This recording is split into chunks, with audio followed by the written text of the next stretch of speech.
Amados irmãos, a paz do Senhor. Que alegria, sim, estamos juntos em mais um dia que Deus nos concedeu. Eu quero hoje, sim, terminar todo este capítulo 13, explicando para os irmãos algo que é fundamental e essencial. E muitos têm me passado o zap perguntando: pastor, será que nós já estamos na grande tribulação? Será que nós já estamos vivendo a grande tribulação? E muitos perguntam mesmo. Deixa eu aproveitar este sábado e encerrar o capítulo 13, mostrando para você que Jesus Cristo nos falou exatamente o momento em que a grande tribulação ia começar. Você não pode confundir os sinais, porque senão você fica absolutamente perdido. E aí, eu preciso hoje, para terminar o capítulo 13 de Apocalipse, que você, por gentileza, abra, por gentileza, em Mateus capítulo 24. Vamos juntos? Pastor Heber também está colocando Mateus 24 e eu preciso a partir do versículo de número 3, tá? Em Mateus 24, versículo 3, diz que Jesus estava no monte, né? Lá no monte, sentado, e aí os discípulos chegaram e perguntaram para ele em particular: Jesus, fala com a gente aqui, quando é que vai ser tudo isso, destruição do templo e etc, e quando é que você vai voltar e etc, e aí Jesus começa a falar algo que é fundamental para a minha vida e para a sua vida. Então vamos, Mateus capítulo 24, versículo 3 diz assim: No Monte das Oliveiras achava-se Jesus assentado, quando se aproximaram deles os discípulos e em particular lhe pediram: Dize-nos quando sucederão todas estas coisas e que sinal haverá da tua vinda e da consumação do século. E ele lhes respondeu: Vede que ninguém vos engane, porque virão muitos em meu nome dizendo: Eu sou Cristo, e enganarão a muitos. E certamente ouvireis de falar de guerra, rumores de guerra. Vede que não vos assusteis, porque é necessário assim acontecer, mas ainda não é o fim. Porquanto se levantará nação contra nação, reino contra reino, haverá fomes e terremotos em vários lugares. Porém, tudo isto é o princípio das dores. Então sereis atribulados, vos matarão, sereis odiados de todas as nações por causa do meu nome. E nesse tempo muitos hão de se escandalizar, trair e odiar uns aos outros. Levantar-se-ão muitos falsos profetas, enganarão a muitos. E por se multiplicar a iniquidade, o amor esfriará de quase todos. Aquele, porém, que perseverar até o fim, este será salvo, e será pregado o evangelho do reino por todo o mundo para testemunho de todas estas nações, então virá o fim. E aí, versículo 15, fundamental. Quando, pois, virdes o abominável da desolação de que falou o profeta Daniel no lugar santo, quem lê entenda. Então, os que estiverem na Judeia, fujam para os montes. Os que estiverem no eirado, não desça para tirar coisa alguma. E quem estiver no campo, não volte para trás para buscar sua capa. Ai das que estiverem grávidas, ai das que amamentam naqueles dias. Orai para que vossa fuga não se dê no inverno nem no sábado, porque nesse tempo haverá grande tribulação, como desde o princípio do mundo até agora não tem havido e nem jamais haverá. Amados irmãos, olha que interessante. Jesus, quando no capítulo 24 de Mateus, ele nos traz essa palavra, ele diz o seguinte: Vou explicar para vocês o que ocorrerá antes e durante a grande tribulação. Antes da grande tribulação, fique tranquilo. Fique tranquilo, porque é só o princípio das dores.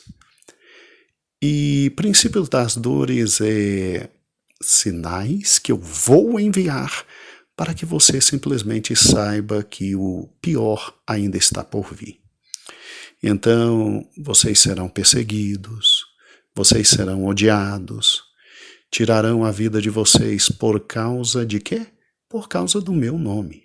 O que você acha de cada um dos mártires que nós temos hoje,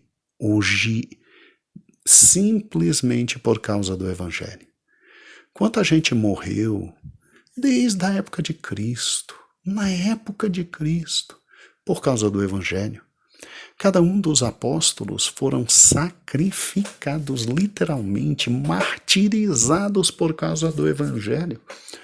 Um dos raros que morreu de morte normal, de velhice, foi o apóstolo João. Mas o resto, alguns foram esfolados, outros foram crucificados, outros simplesmente foram arrastados por cavalos nas ruas até morrer. Foi horrível. Foi horrível. Pesquise a história. E nenhum deles abriu mão de estar na presença do Senhor. Então veja que desde a época dos apóstolos até hoje, ou você pensa que simplesmente todos aqueles corpos fuzilados pelos movimentos extremistas do islamismo, matando cristão, à torta e à solta, é o quê? É o cumprimento da palavra de Cristo.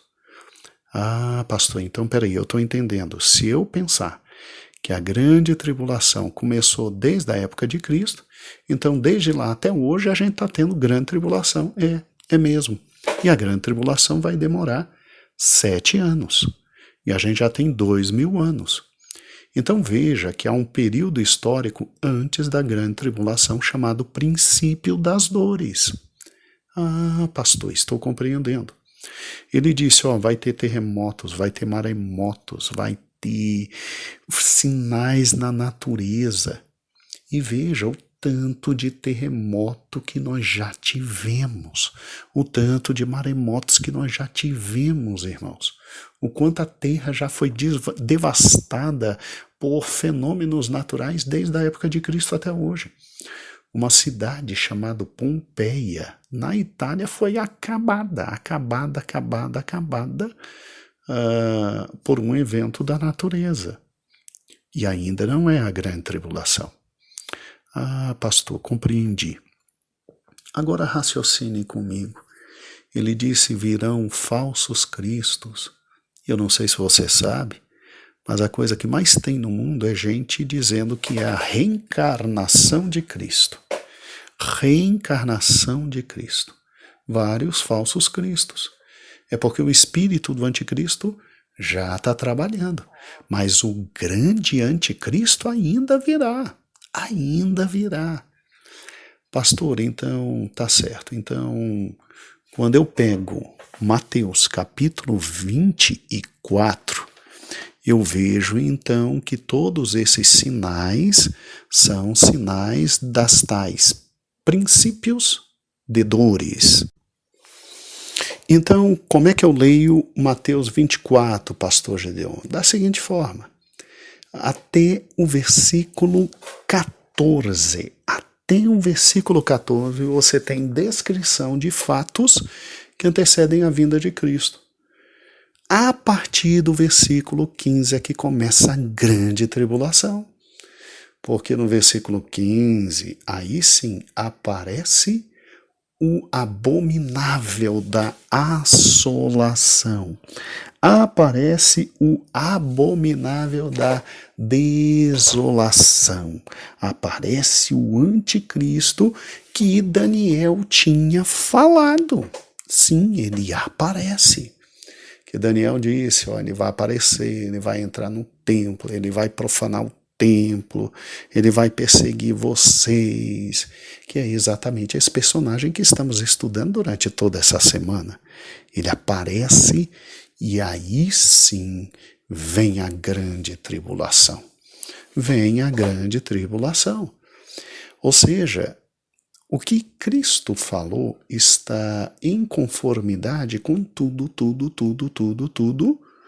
o que ele revelou no Apocalipse. Porque ele vai abrir o primeiro selo, e quando o primeiro selo for aberto, surge o anticristo.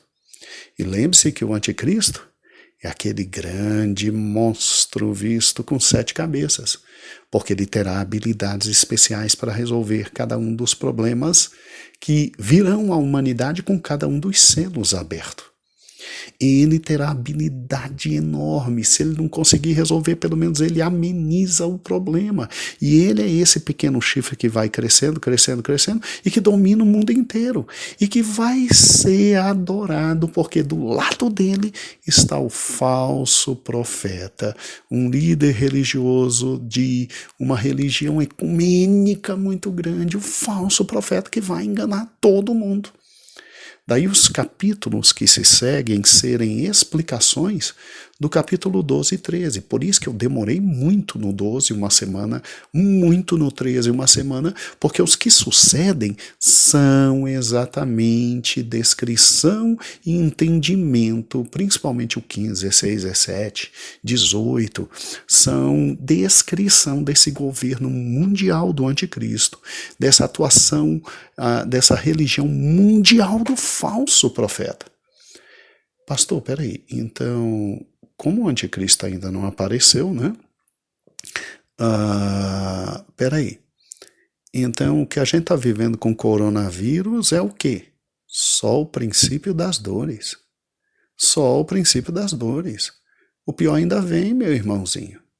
Quando Jesus abrir cada um dos selos, aí é que a coisa fica feia. E Jesus ainda não abriu os selos, porque o primeiro selo é o anticristo. Então é por isso que Jesus, no versículo 15, disse: agora, quando, pois, vides o abominável da desolação. Ou seja, veja que o texto toma uma nova redação. Quando vier o abominável da desolação, não é mais o princípio das dores. Agora são as dores realmente. Agora é o que nós chamamos de grande tribulação.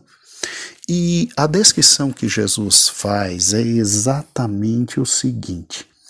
Ele, depois de dizer ai daqueles, ai daqueles, ai daqueles, ai daqueles, simplesmente ele diz no querido versículo 21, porque nesse tempo haverá grande tribulação, como desde o princípio do mundo, e até agora jamais tem havido e jamais haverá. Ou seja, a Primeira Guerra Mundial, a Segunda Guerra Mundial foram nada diante do que vai vir na grande tribulação. Ou seja, essa época de coronavírus que a gente está vivendo, isso é nada diante do que vai vir na grande tribulação. Quando Jesus abrir o segundo selo, que é o selo da morte, das guerras, quando Jesus abrir o terceiro selo, que é o selo da morte, com o inferno atrás colhendo almas, quando Jesus abrir o sexto selo, que é de catástrofes, irmãos, o coronavírus vai ser piada diante de tudo que vem. Nesse momento, eu e você estamos vivendo só o princípio das dores.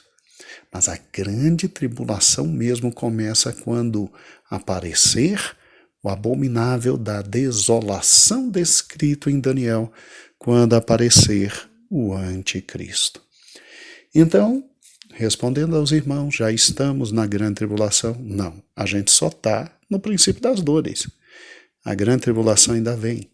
E fique tranquilo, antes dela nós subiremos para o céu. Por quê?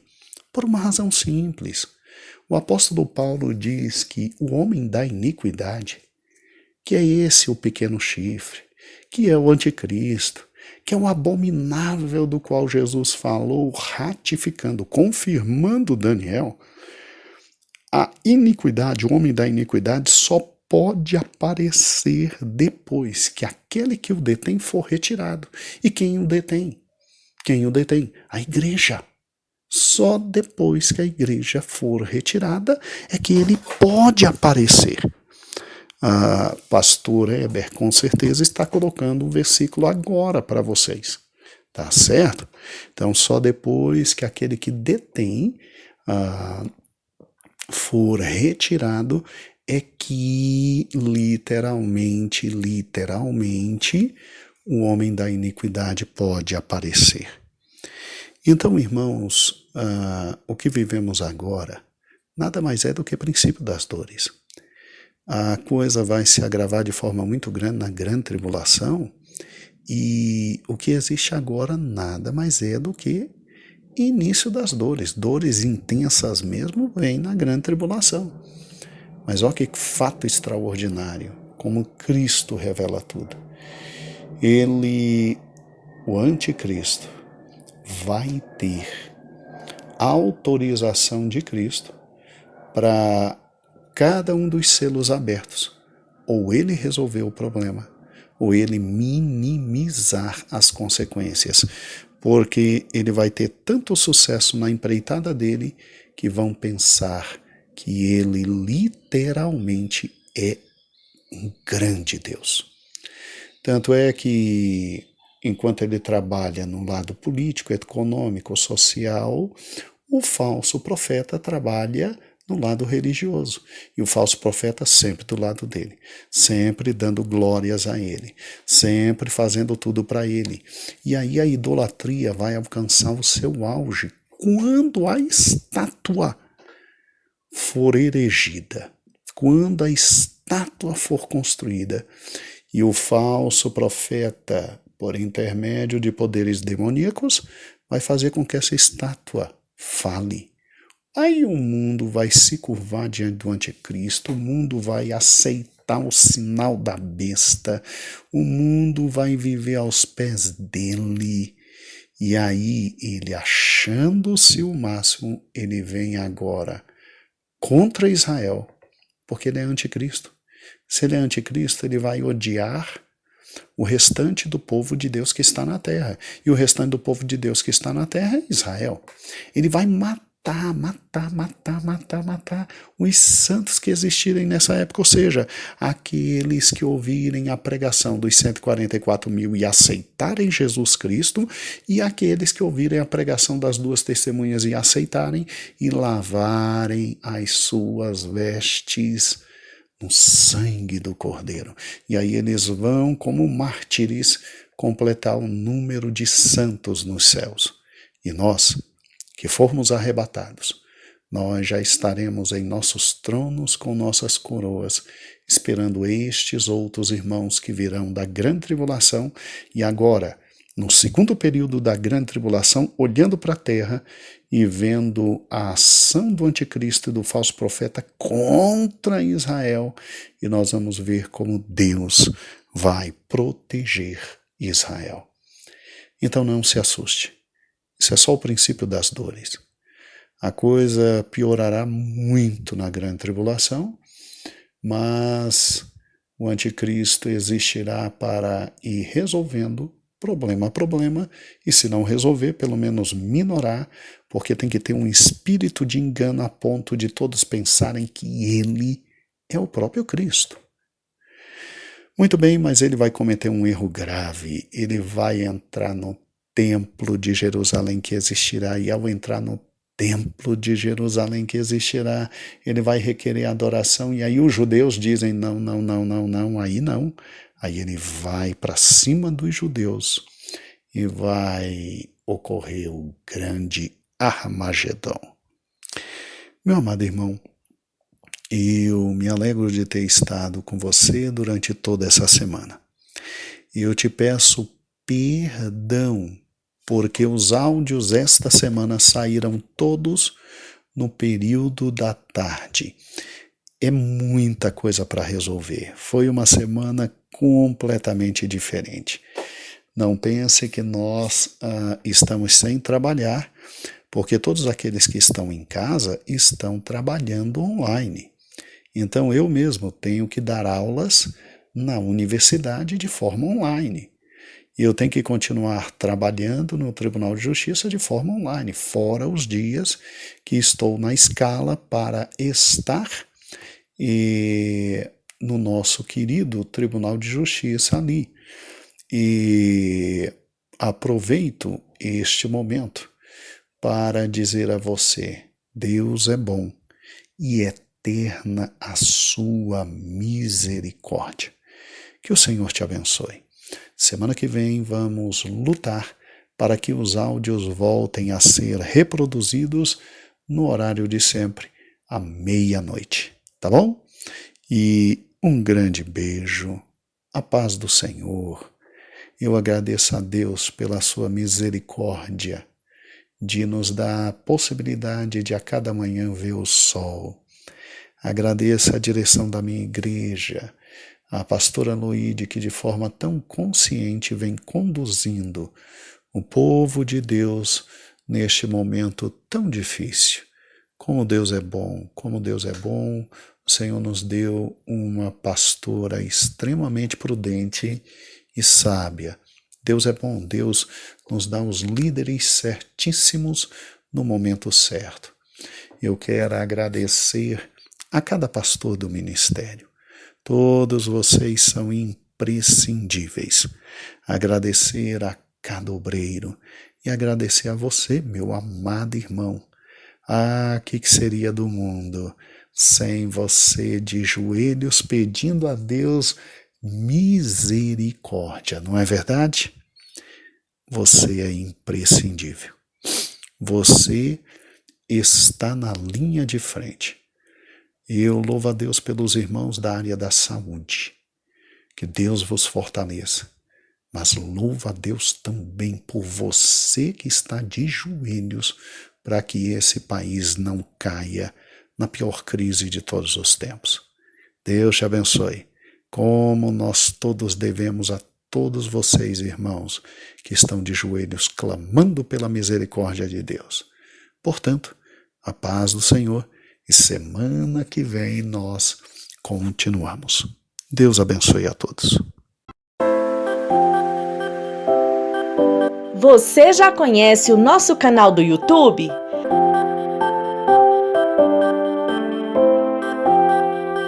Todos os dias um vídeo é postado em nosso canal. Visite as nossas playlists, mensagens que edificam, leitura bíblica diária, congressos, louvores e muito mais. Nosso endereço é IEPBC Brasil.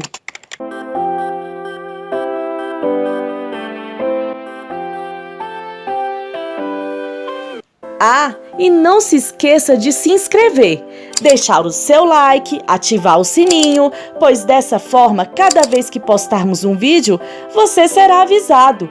E também fique à vontade para deixar o seu comentário. Igreja Evangélica Pentecostal do Brasil para Cristo. Compromisso com Deus e sua palavra.